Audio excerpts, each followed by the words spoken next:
आप थके हुए नहीं हैं, आप अनुशासनहीन हैं। दोनों में एक फर्क है, एक अर्जित किया जाता है, दूसरा एक विकल्प है।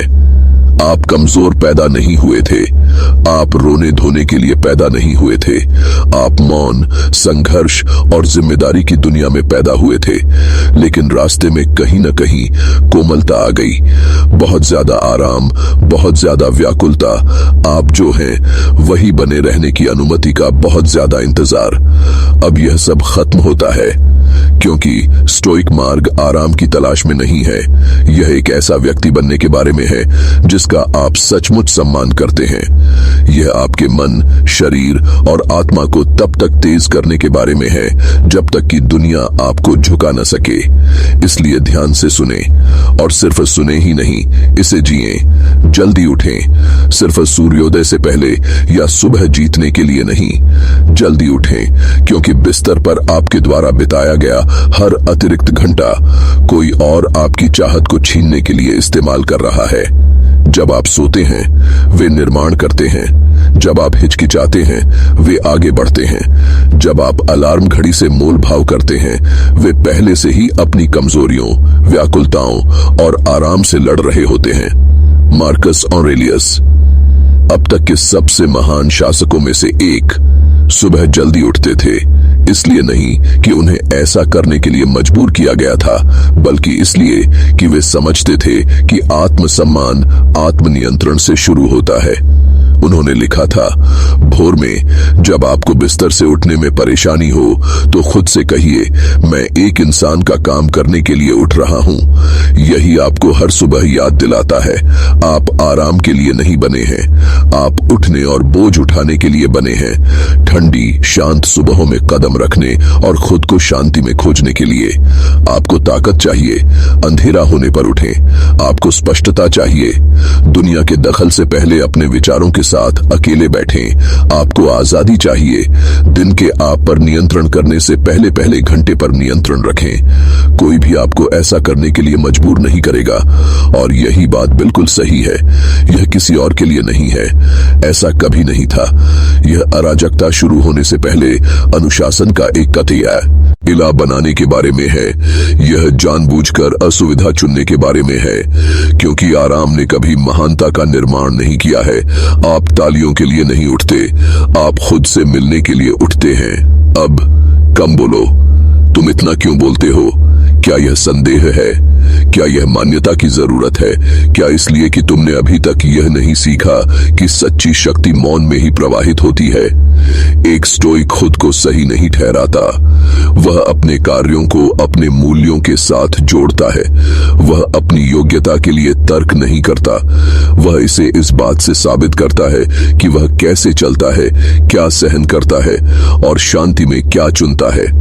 एपिक्टेटस ने स्पष्ट रूप से कहा था, अपने दर्शन की व्याख्या मत करो, उसे आत्मसात करो। योद्धा शायद ही कभी बोलते हैं। यही कारण है कि शब्द शक्ति को क्षीण कर देते हैं, खासकर जब उनका उपयोग अनुमोदन प्राप्त करने के लिए किया जाता है। केवल तभी बोलो जब तुम्हारे शब्द उद्देश्य की पूर्ति करें, और जब वे उद्देश्य की पूर्ति न करें, मौन रहो। अपनी शांति को उनके शोर से ज्यादा गूंजने दो। तुम शांति का दिखावा नहीं कर सकते, तुम उपस्थिति का दिखावा नहीं कर सकते, तुम किसी ऐसे व्यक्ति की ऊर्जा का दिखावा नहीं कर सकते जिसे अब प्रदर्शन करने की आवश्यकता नहीं है। निपुणता तब शुरू होती है जब तुम अपने हर कदम का वर्णन करना बंद कर देते हो। तुम्हें यह घोषणा करने की जरूरत नहीं है कि तुम क्या कर रहे हो, बस करो। अपने परिणामों को अपने लिए बोलने दो। शोर शराबे की आदि दुनिया में आपकी खामोशी बगावत बन जाती है। अब कड़ी मेहनत करो। तुम सजावट के लिए नहीं बने हो, तुम सहन शक्ति के लिए बने हो। सेनेका ने अपने शरीर को चरित्र निर्माण के लिए प्रशिक्षित किया। उन्होंने कहा कि हमें मन और शरीर दोनों का व्यायाम करना चाहिए, क्योंकि इस जीवन में दोनों एक दूसरे के साथी हैं। क्या तुम एक तेज दिमाग चाहते हो? उस शरीर को मजबूत करो जो उसे धारण करता है।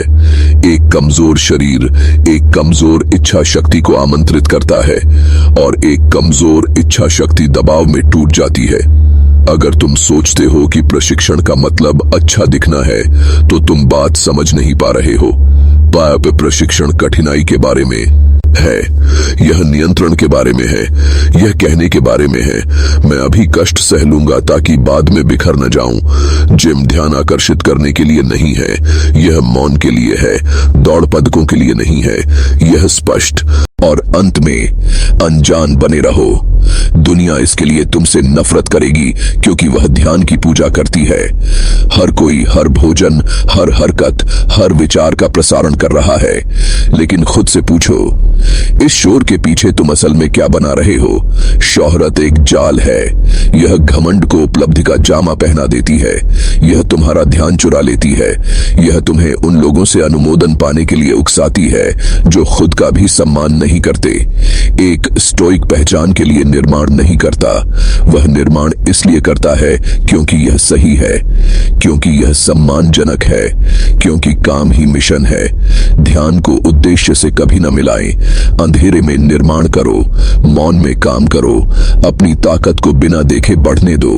एक पेड़ अपनी जड़ें जमीन में गहराई तक फैलाता है, इससे पहले कि वह प्रकाश तक पहुंचे तुम्हें भी ऐसा ही करना चाहिए। हर दिन जब तुम किसी का ध्यान नहीं जाते एक आशीर्वाद है, यह तुम्हें जगह, पवित्रता, आजादी देता है।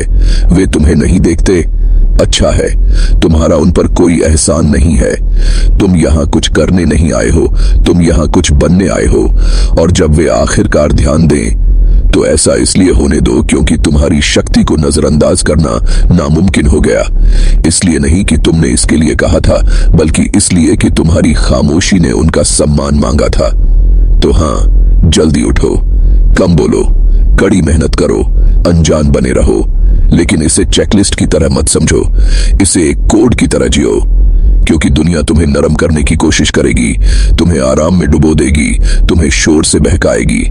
और हर बार जब तुम शांत रास्ता, ठंडा रास्ता, कठिन रास्ता चुनते हो, तुम वही बन जाते हो जो तुम दुनिया के भटकाने से पहले थे। तुम योद्धा बन जाते हो। यही स्टोइकिज्म है, सिद्धांत नहीं, कविता नहीं, बल्कि उपस्थिति, शक्ति और कर्तव्य।